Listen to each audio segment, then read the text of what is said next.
Vriende, ek wil vanoggend 'n gedeelte daar saam lees vir ons uit Jakobus 5 uit. Ons lees daar enkele verse daar van vers 7 af. Wees geduldig, broers, tot met die wederkoms van die Here. Kyk, die landbouer wag met geduld op die waardevolle opbrengs van die aarde tot die vroeë en laat reëns geval het. Wees dan geduldig, staal julle harte, want die wederkoms van die Here is naby. Moenie oor mekaar kla nie, broers, sodat julle nie geoordeel word nie. Kyk, die regter staan voor die deur. En dan gaan ons daar na vers 13 toe. As iemand van julle swaar kry, moet hy bid. As iemand opgeruimd is, moet hy psalms sing. As iemand van julle siek is, moet hy die ouderlinge van die gemeente roep, sodat hulle vir hom kan bid, nadat hulle hom in die naam van die Here met olyfolie gesalf het. Die gelowige gebed sal die sieke gesond laat word, en die Here sal hom weer oprig. En as hy sonde gedoen het, sal hy vergewe word. Bely dan julle sondes teenoor mekaar en bid vir mekaar, sodat julle gesond kan word. Die gebed van 'n regverdige is baie kragtig in sy uitwerking. Elia was 'n mens net soos ons, en hy het vurig gebid dat dit nie moet reën nie. En dit het 3 jaar en 6 maande lank nie op die aarde gereën nie. Toe het hy weer gebid en die hemel het reën gegee en die aarde het sy vrug opgelewer. Kom ons lees net tot sover. Ek glo elkeen van ons ken die verhaal van Elia en waar hy in konfrontasie met die Baalpriesters daar op die berg Karmel vir mekaar die stryd aangesê het om te sê, wie se God is die ware God? Maar hier kom Jakobus vanoggend en hy herinner ons aan 'n gedeelte eintlik wat vir ons sê, wat het aanleiding gegee tot hierdie konfrontasie daar op die berg. Dit was naamlik die feit dat hy as 'n gewone mens God gevra het dat daar nie reën moet val nie. Nou onder die invloed van die Sebel en van koning Agab het Israel in totaliteit afvallig geword van die Here. Hulle het Baal begin dien, Baal en Astarte. Baal die god van oes, van vrugbaarheid en van reën. Astarte die god van dou en die huwelik. En natuurlik, as ons gaan kyk, wat het hierdie afgodsdiens alles in gemeen? Dan is daar baie dinge, maar onder andere die feit dat daar tempelprostitusie 'n absolute ritueel was. In Gilead was daar 'n man wat met hierdie afvalligheid van die volk geworstel het, met God geworstel het, en hy kon nie verstaan hoekom hulle hierdie God Baal begin dien het nie. En toe daar 'n seun vir hom gebore word, het hy hom genoem, my God is Here. Die seun se naam was Elia. Elia wat dan beteken, my God is die Here. Vriende, almal van ons het al droogte in hierdie land van ons beleef, en ek glo baie van julle het dit eerstehands ervaar. Julle het dit letterlik dalk meer onlangs aan julle lywe gevoel. Daardie magtelose gevoel van jy kan niks doen nie. Wanneer ons dit hoor, dink ons aan die ander kant, aan wat ons nou hier gelees het, in 'n versoek wat Elia vir die Here gegee het, en gesê het, Here, maar dit kan nie so aangaan nie. Ek dink nie een van ons sou by daai verskriklike versoek na die Here toe gegaan het en sê, Here, stop alle reën.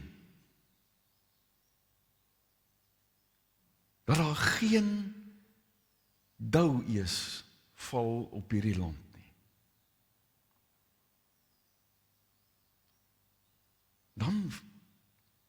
Dan wonder 'n mens, hoekom hy hierdie absolute onmenslike versoek vir die Here gee. Jy sien, almal behalwe hy het gelag en gedans en hulle self oorgegee aan die dinge van hierdie wêreld, aan die afgoderry wat so maklik was, want dit het tydelike vreugde meegebring. Met hierdie hartseer in sy hart het hy dan vir die Here gevra om dat God homself aan die mens moet openbaar. Dat Israel weer tot inkeer sal kom en sal besef dat hierdie God, die Almagtige, die enigste God is. Vir 3,5 jaar het daar nie 'n druppel geval nie. Vir 3,5 jaar moes hy vlug vir sy lewe. En vir 3,5 jaar het die Here hom beskerm en vir hom gesorg.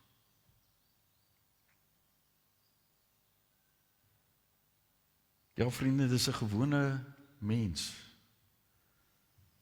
wat in sy nederigheid dit durf waag het om na God toe te gaan en te sê, o God, openbaar U tog tot redding van hierdie volk.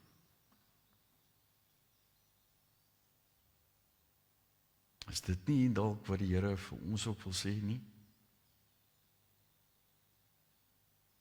In ons dag tot dagse bestaan, wanneer ons werk en wanneer ons daar in die natuur is,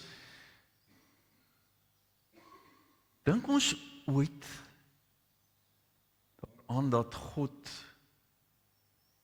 oor alles is? Maak ons werklik erns met die feit, wanneer ons in die oggend opstaan, dat ons alles aan hom moet wy? Dat ons werklik 'n behoefte het dat ons onsself aan hom moet wy nie.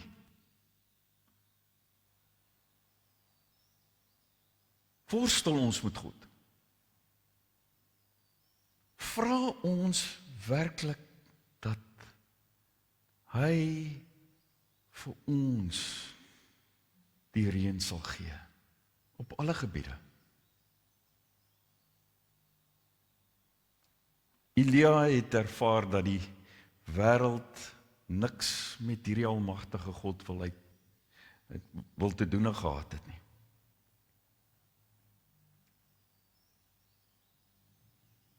Sien, elkeen van ons is vinnig om hartseer te raak en eienaardig te begin voel oor dat daar nie meer beheer of genoeg water of genoeg geld is om dinge te kan doen wat ek moet doen nie. Ons is vinnig om te kla en te kerm wanneer daar 'n krisis is wat ons in die oë staar. En raai wat? Ons verwy dan vir God, omdat hy nie optree nie, omdat hy nie ingryp nie, omdat hy nie daar is vir jou en my nie.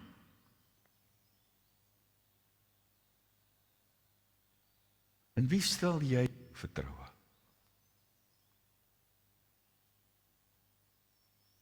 Van wie is jy werklik afhanklik?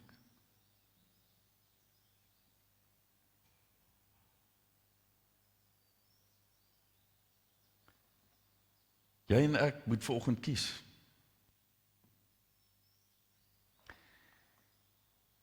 Jy sien, Elia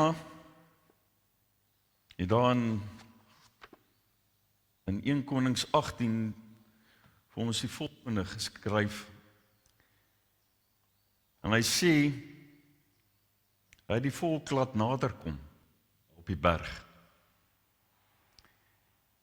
En hy het vir hulle gevra, hoe lank gaan julle nog op 2 krikke bly hink? As die Here God is, volg hom. As dit Baal is, volg hom.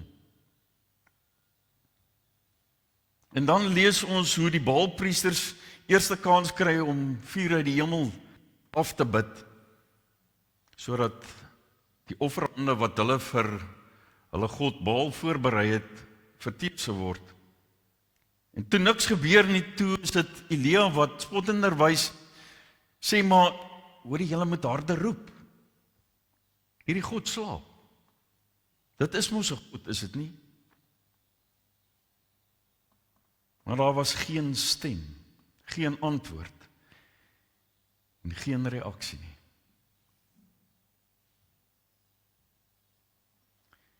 En dan kom hy en hy doen iets baie spesifiek. Ons lees daar in vers 30 tot 32 dat hy gegaan het en die altaar van God herstel. Hy het met ander woorde dit wat gebreek was tussen die volk en hulle God, hulle ware God, stelselmatig weer in plek begin sit, sodat die volk nader God kan. En dan lees ons daar in vers 36 die volgende. Toe dit tyd was vir die bring van die graanoffer, het Elia die profeet na vore getree en gesê, Here, God van Abraham, Isak en Israel, laat dit vandag bekend word dat U God is in Israel en dat ek U dienaar is en dat dit op gesag van U woord is dat ek hierdie dinge gedoen het. Antwoord my, Here, antwoord my sodat hierdie volk kan weet dat U, Here, die God is en dat dit U is wat hulle harte weer laat terugkeer. Toe slaan die vuur van die Here neer, verteer die brandoffer, die hout, die klippe en los grond. Dit het selfs die water wat in die sloot was opgelek. Toe die hele volk dit sien, val hulle neer met hulle gesigte teen die grond en sê, Here, die Here is God. Die Here, hy is God. Geliefdes, vriende, die Here smag dat ek en jy na hom toe gaan. Na hom toe sal kom sodat ons hom kan ken, maar ook sy liefde ervaar.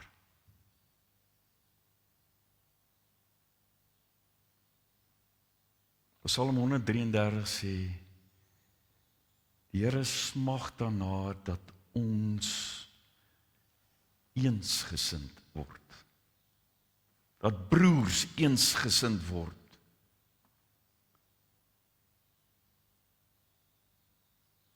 Sodat hy ons kan seën. Sodat dit wat ons doen geseën kan word, soos wat daar in Psalm 65, dit wat ons mee begin het, ook kan gebeur in en rondom ons lewens. Daarom laat ons vanoggend verenig. Laat ons almal uitroep. Die Here, hy is God. Die Here, hy is God. En mag ons hom aanroep ook in hierdie uur, wat ons in nood is. En wat ons weet, dis alleen hy wat ons kan uitred. Amen.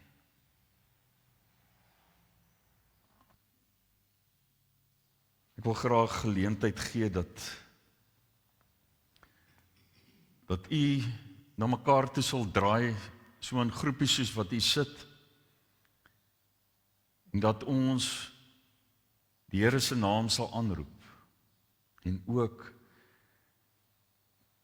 hierdie saak aan hom sal opdra, en sê, Here, ons erken dat u die enigste God is, maar ook dat u die God is, wat reën gee, wat opbrengs gee, en wat vir ons, juis hier saamgebring het, om u naam aan te roep, ook in hierdie uur. Ons gee so 'n paar minute, en ek wil graag hê dat u na mekaar toe sal draai, en dan sal ek afsluit met gebed.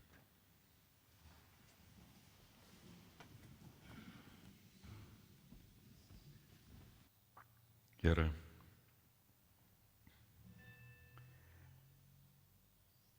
in hierdie oggend moet ons kom bely dat ons sondige mense is. Here, dat ons afvallig van u geword het en op soveel terreine u nie erken as ons Here nie. Daar is op soveel terreine beter keuses volgens ons.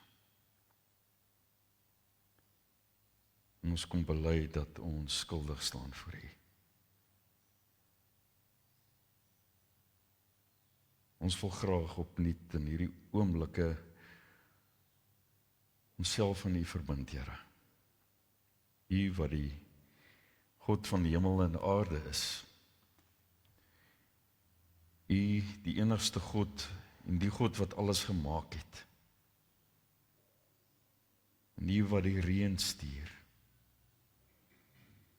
En elke korreltjie saad laat ontkiem. En laat groei. En laat vrug gee. Ja, Here, dis u. Sonder u wil ons nie van hier af gaan nie, en sonder u kan niks daar buite groei nie. Daarom kom bid ons. Here, wees ons genadig.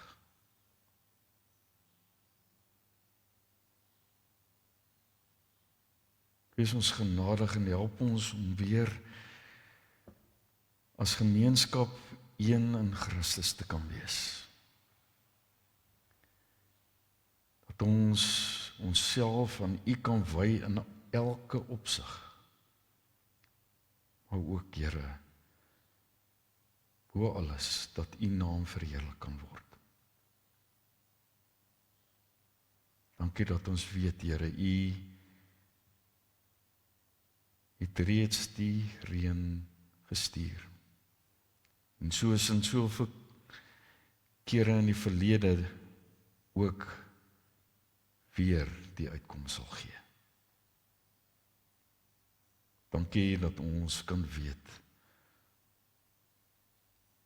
dat dit reeds gebeur het en dat u dit vir ons uit u hand van liefde gee.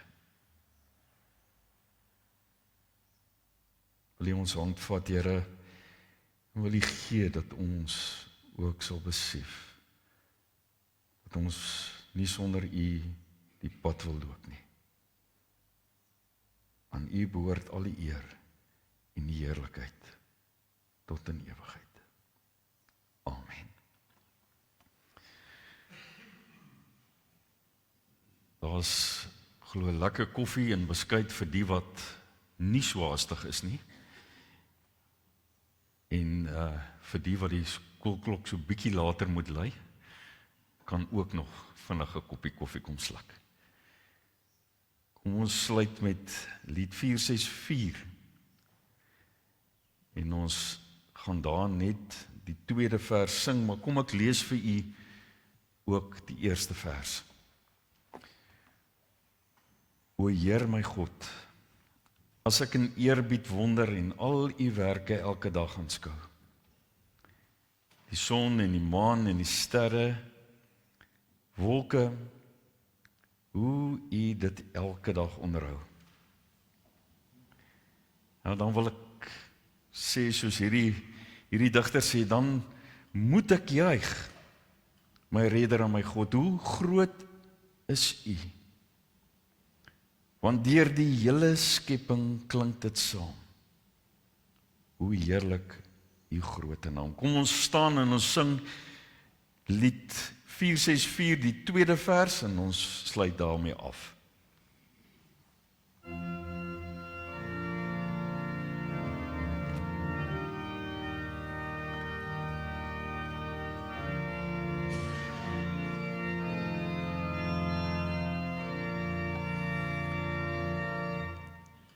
Ek sien die veld, die bosse, berge, vlaktes. Ek hoor hoe gruis der grasse stroom en wind. U Heer, U sorg, verklein, vergroot vir alles. En U sorg dag na dag vir my kind, dan moet ek juig, my Redder en my God. Hoe groot is U, hoe groot is U, wanneer die hele skepping klink dit saam. Hoe heerlik Heer, U groote naam.